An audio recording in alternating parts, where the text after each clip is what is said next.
Hey everybody, Carolyn Crow here from the Let's Cook at Casey program. Back again with another episode of Let's Cook at Casey at home. Today I'm making a birthday cake for my husband. He's requested his favorite pineapple upside down cake. Hence the festive tropical attire. You can have delicious pineapple upside down cake any time of year, and I'm going to show you how to do it all from scratch. So let's get started.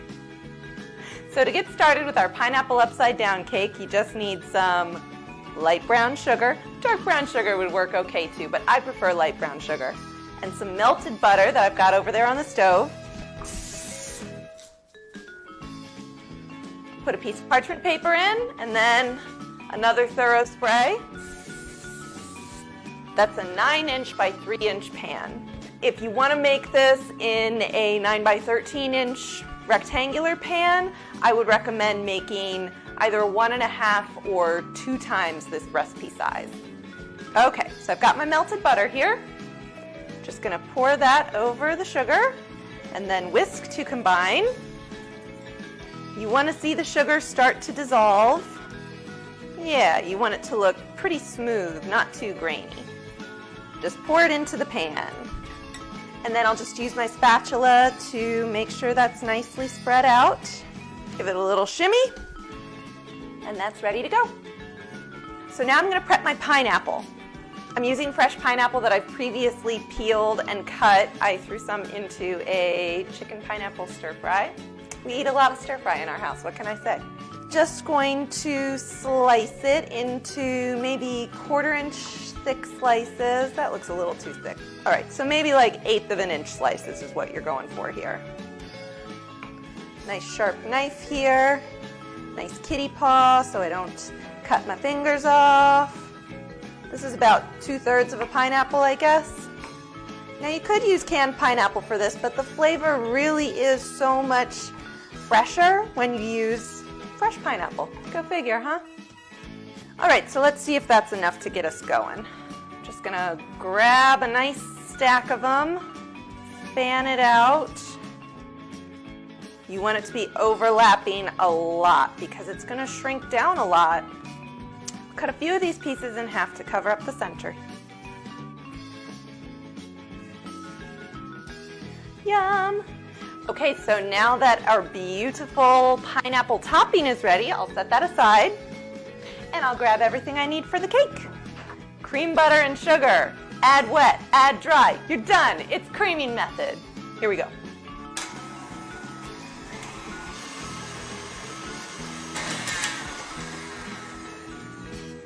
So noisy. Soft butter, sugar. Beat them together for about 3 minutes. You're trying to dissolve the sugar into the butter. Where the sugar used to be, it leaves a little air pocket, and that's where the egg goes to sit.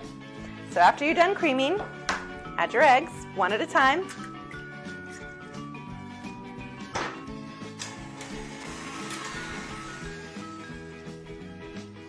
And in between additions of eggs, you stop and scrape.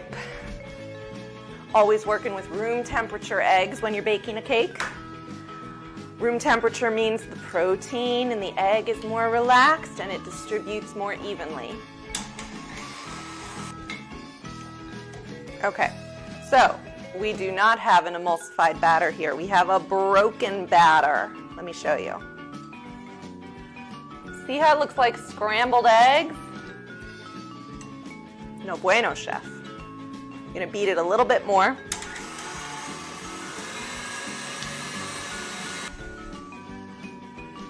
Much better, nice and smooth. Now you're gonna alternate your wet and your dry. So I'm gonna put a little vanilla extract and almond extract into my whole milk. You always start with the dry and end with the dry. Haha. So we're doing 3 additions of dry ingredients and 2 additions of wet ingredients. So I'll add about 1/3 of my flour, baking powder, cinnamon, salt, and then mix on low speed to combine. Scraping between additions, and now I'll add about 1/2 of the milk. Stir to combine. When you add the wet ingredients in again, you're gonna lose your emulsion. There's so much butter that it's tricky to get that emulsion just right. So by alternating the wet and dry, you help sort of finesse the emulsion. Have you ever had a cake, it's like spongy and dense at the same time? Have you ever had a cake like that? That is an improperly mixed cake. We're working hard to make a properly mixed cake here. Stop and scrape in between each addition. Woo. Room temperature eggs, room temperature milk. All of the protein is relaxed. Add the rest of the dry. Plop. Stir to combine. It's important not to overmix at this point. You've got your flour in there. What happens when you work flour? You develop gluten. What happens when you develop gluten? You make a chewy cake. You want your cake to be nice and tender. You can see I've still got a little bit of flour here up along the edges. I'm just going to use my spatula to get to that. There we go. Get way down to the bottom. Make sure everything is mixed up properly. Beautiful. I'm going to use a small offset spatula to spread it to the edge. If you don't have a small offset spatula, just use a regular rubber spatula or a butter knife. Perfect. So I'm going to pop this into my preheated 350-degree oven. So here we go. Okay, friends, just pulled my pineapple upside down cake out of the oven. You can tell that it's done. It's just starting to pull away from the pan. And when I press on the top, it bounces back. There's no jiggly pudding in the middle. It has a fair amount of color on it. That's okay, that doesn't bother me. And now the hard part, waiting for 2 hours for it to cool. Once it's cooled, I'm going to run along the edges and then in a very brave moment, flip it upside down, pop off the pan to reveal a beautiful arrangement of fanned out pineapple slices. It's going to be so good. I'm taking it to my mom's house for dinner tonight. Do you like some cake with your whipped cream? If you try it, I hope that you will let me know down in the comments. It's my husband's favorite. Maybe it'll be your new favorite too. Thanks so much for watching. Bye-bye.